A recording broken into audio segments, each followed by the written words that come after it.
It started 2 weeks ago. The faint cries of a baby coming from outside my window, probably 50 or so feet into my backyard, which my window overlooks.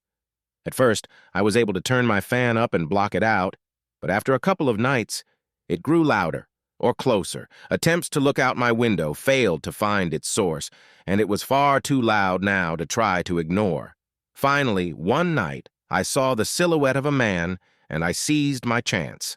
After throwing on a coat and slippers to go meet this creep, I suddenly realized how dangerous this was. Some strange man making crying baby sounds in my backyard. I grabbed my baseball bat and proceeded to the back door. When I opened the back door, a wall of rain greeted me.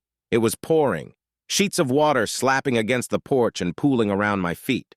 Moments ago, the sky had been clear. Now it felt like a storm had rolled in just for me. I tightened my grip on the bat and stepped out, the cold soaking through my slippers almost instantly. "Hey!" I shouted into the dark. The word barely made it past my lips.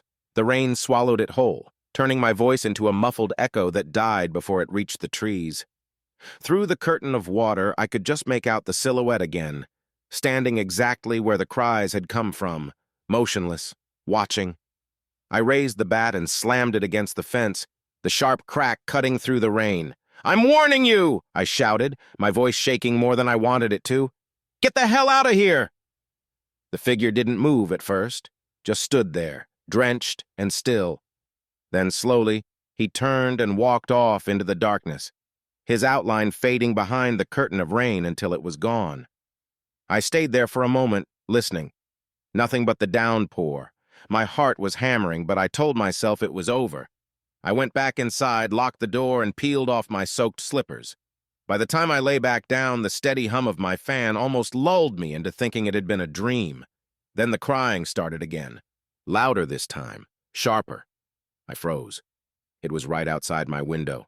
My hand shook as I reached for the blinds, the sound growing more grotesque with every second. I yanked them open, and there he was. His face was pressed against the glass, rainwater streaking down the pale, sickly skin. His eye sockets were sunken and dark, like pits carved into his skull.